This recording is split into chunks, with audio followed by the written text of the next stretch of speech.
Morning all of you students. आज हम पढ़ेंगे कक्षा 10 का पहला चैप्टर है, उसका नाम है वास्तविक संख्याएं। और इस वास्तविक संख्या का पहला टॉपिक है यूक्लिड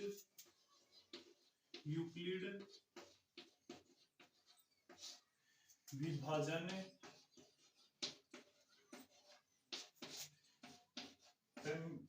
प्रमेयिका। तो यूक्लिड विभाजन प्रमेयिका क्या है, तो इसे हम एक छोटे से उदाहरण के द्वारा समझेंगे। पहला उदाहरण, जैसे 2 का भाग हम 2 के अंदर देते हैं, तो 2 एकम 2 कितनी बार गया, 1 बार गया, और शेषफल कितना गया, 0। जब 2 का भाग हम 3 के अंदर देते हैं, तो 3 के अंदर देंगे तो कितनी बार जाएगा, 2 एकम 2, शेषफल कितना गया, 1। जब हम 2 का भाग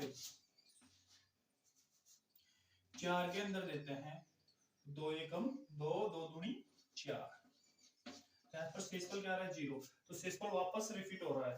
हम एक उदाहरण और लेते हैं, दूसरा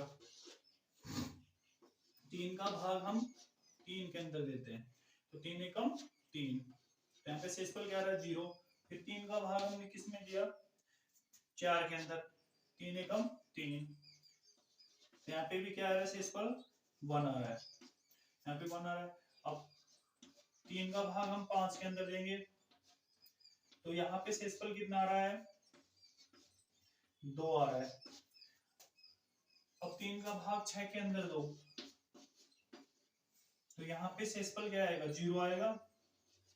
3 दूनी 6, यहाँ पे क्या बोल रहा है, फाड़ा पूरा पूरा बोल रहा है, तो फिर वापस क्या आ गया, शेषफल 0 आ गया। हम एक और उदाहरण लेते हैं, ऐसे ही 4 का भाग 4 के अंदर दिया, तो 4 एकम 4, शेषफल 0। अब 4 का भाग हम 5 के अंदर देंगे, 4 एकम 4, और यहाँ पे शेषफल 1।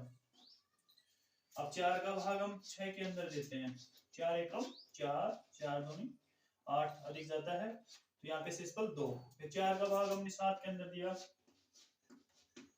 तो यहाँ पे शेषफल कितना आ रहा है, यहाँ पे शेषफल कितना आ रहा है, 3। हम 4 का भाग 8 के अंदर देंगे,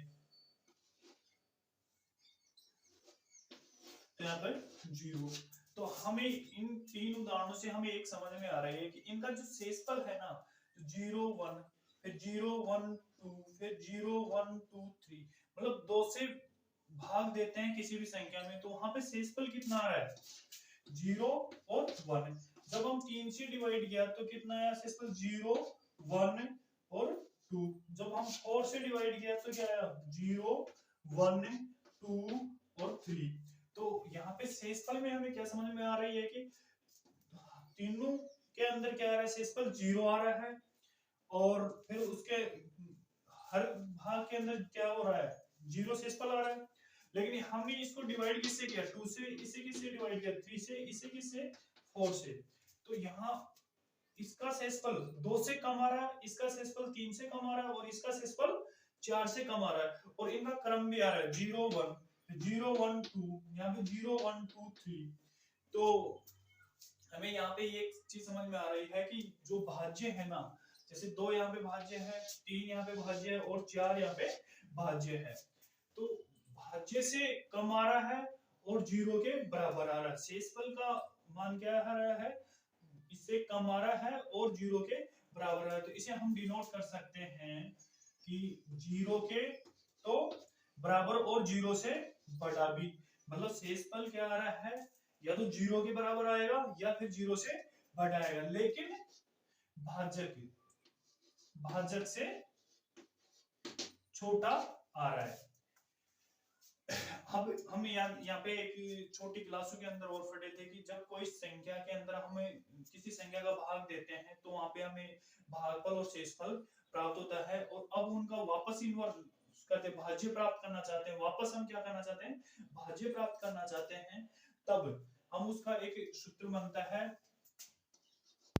भाज्य बराबर भाजक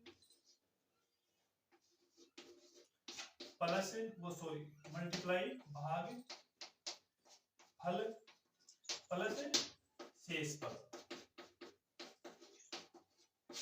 ठीक है, तो ये भी इन चीजों से हमें देखने को मिल रहा है कि जब किसी संख्या के अंदर हम भाग देते हैं तो वहां पे हमें प्राप्त होता है, एक भागफल प्राप्त होता है और एक शेषफल प्राप्त होता है।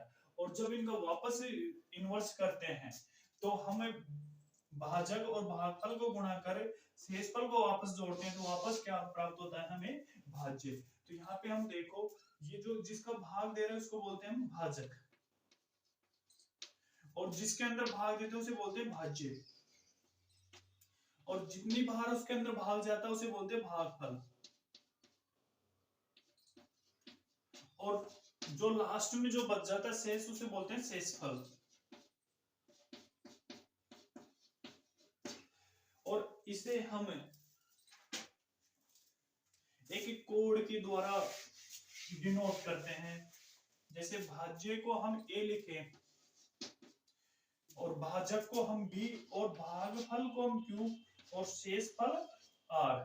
तो यह एक यूक्लिड विभाजन प्रमेय का प्राप्त होती है। और यहाँ पे आर क्या था, 0 के बराबर। यहाँ आर क्या था, 0 के बराबर और 0 से बड़ा और भाजक से छोटा। तो भाजक को हम यहाँ किसे डिनोट कर रखे हैं, बी से। यही है कि यूक्लिड विभाजन प्रमेय का है, और ये बिल्कुल सीधा और सिंपल वे में मैंने इसको दर्शाया है। अब इसका एक उदाहरण हम निकाल लेते हैं। कि मैंने इन उदाहरणों से ये समझाने की कोशिश किया कि यूक्लिड विभाजन प्रमेय का है क्या, एक भाग विधि ही है। यहाँ पे दे रखा है ना विभाजन, यहाँ पे एक भाग विधि है, और इस भाग विधि के अंदर शेषफल के बारे में और इसके बारे में समझाया कि शेषफल 0 के बराबर और भाजक से कम क्यों होता है। तो ये आपके समझ में आ गया होगा। अब एक इसका क्वेश्चन है 1.1 के अंदर, दूसरा क्वेश्चन है कि कोई एक धनात्मक विषम पूर्णांक संख्या है q1 plus 6 q plus 1 6 q plus 3 और 6 q प्लस 5। ये क्या है, विषम धनात्मक पूर्णांक संख्या है। तो मैं इन्हें यूक्लिड विभाजन प्रमेय का से इसको सिद्ध करना चाहता हूं। आंसर यहां पे लिखेंगे, माना कोई एक धनात्मक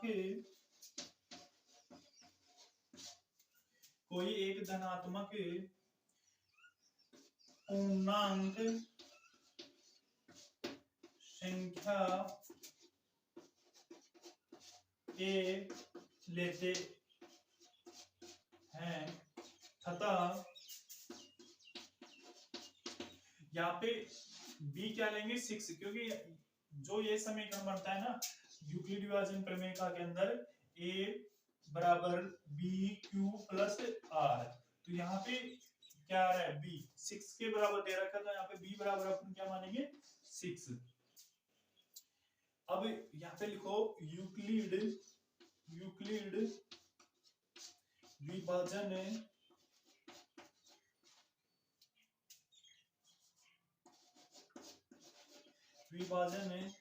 प्रमेय का से। तो यहाँ पे समीकरण बनता है a बराबर 6q प्लस r। तो यहाँ पे भाजक क्या है, 6 है, तो r का मान क्या आएगा, ये तो 0 के बराबर या 6 से छोटा। तो इसे हम दर्शा सकते हैं, यहाँ पे r लिख दो, 0 1 2 3 4 5 यहाँ पे लिख दो, क्योंकि यह 0 से के बराबर है, 0 से बड़ा है और 6 से छोटा है। और समीकरण नंबर 1 दे देते हैं। ठीक है, इसको कॉपी करो, मैं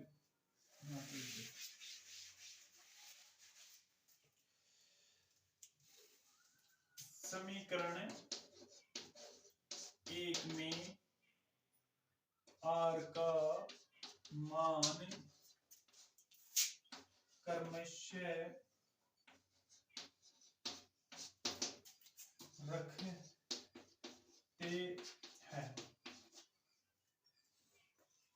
तो पहले आर का मान क्या रखेंगे 0, फिर 1 2 3 4 5 जैसे क्रम के अंदर इसको रखेंगे समीकरण 1 के अंदर। तो पहले रखा 0, तो a बराबर 6q प्लस 0, इसकी वैल्यू क्या आ गई 6q।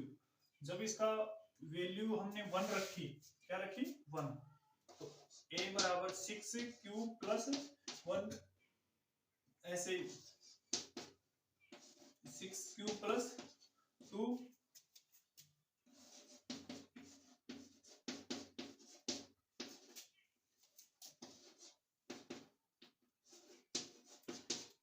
6q प्लस 4 और लास्ट तथा 4, a बराबर 6q प्लस 5। तो इस समीकरण से हमें कितने मान निकल गए 1 2 3 4 5 और 6। तो यहाँ पे हम ये देखेंगे कि विषम संख्या कौन सी है और सम संख्या कौन सी है। तो यहाँ पे देखो, जैसे संख्या 6q है तो इसके अंदर ये 2 से डिवाइड है, जैसे संख्या 6q प्लस 2 भी 2 से डिवाइड है, और ये 6q प्लस 4 भी 2 से डिवाइड है। तो ये तीनों संख्या क्या है, एक समपूर्णांक संख्या। तो यहाँ पे लिख सकते हैं अतः 6q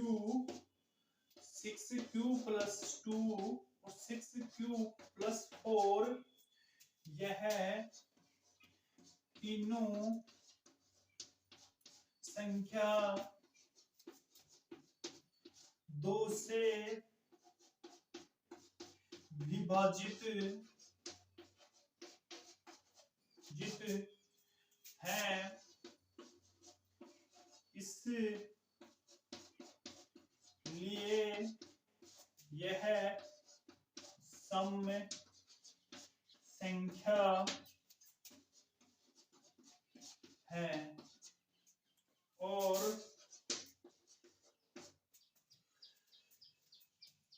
6q plus 1 6q plus 3 6q plus 5 यह 2 से विभाजित नहीं होती है, इसलिए यह विषम पूर्णांक संख्या है। बस यही एक सिद्ध करवाना है। तो इसमें क्या हो रहा है कि जैसे इसके अंदर 2 से डिवाइड हो रहे हैं सारी संख्या और ये 2 से डिवाइड नहीं हो रहे, तो बस यही एक इनको समझाने का तरीका है। और इसके अंदर हमने इसी चैप्टर के अंदर एल्गोरिथम हो रहा है। तो एल्गोरिथम क्या है, एल्गोरिथम में यूक्लिड विभाजन प्रमेय का एक चरणबद्ध तरीका है। यूक्लिड विभाजन प्रमेय का एक चरणबद्ध तरीके से किसी को हल करते हैं, उसे ही यूक्लिड विभाजन एल्गोरिथम बोलते हैं। जैसे HCF, तो HCF को हम चरणबद्ध तरीके से हल करते हैं। किसी भी संख्या का HCF निकालते हैं तो उसे हम क्या करते हैं, चरणबद्ध तरीके से हम हल करते हैं। जैसे एक उदाहरण लेते हैं, 135 और 225 का HCF निकालते हैं। तो इसमें क्या करते हैं, हम यूक्लिड विभाजन प्रमेय का वो यूज करते हुए हमें उनको चरणबद्ध तरीके से यूज करते हैं, इसलिए उसे बोलते हैं हम यूक्लिड विभाजन एल्गोरिथम। तो मैं इसको भाग विधि से हल करता हूं। 135 का भाग हम 225 के अंदर लेते हैं, तो कितनी बार गया, 1 बार, 0, यहाँ पे 12 में 3 गया तो 9, और यहाँ पे जीरो, 90 बच गए हैं। तो अब यहाँ पे शेषफल कितना आ रहा है 90, और 90 को किससे डिवाइड करेंगे, किसको डिवाइड करेंगे 135 को, तो इसके अंदर भी एक बढ़ जाएगा भाग, तो यहाँ पे कितना बच गया 45, और 45 का भाग किसमें देंगे 90 के अंदर, तो यहाँ पे कितनी बार गया 2 बार, और शेषफल कितना है, तो यहाँ पे शेषफल 0 आ गया, इसका मतलब ये है क्या है, हो गया इसका एचसीएफ। तो यहाँ पे समझो, जैसे ये पहला टॉपिक है, यहाँ पे a बराबर हमें क्या दे रखा है 225, b बराबर दे रखा है हमें 135, तो इसको यूक्लिड विभाजन प्रमेय के रूप में हम लिखेंगे 225 बराबर 135 गुणा 1 प्लस 90।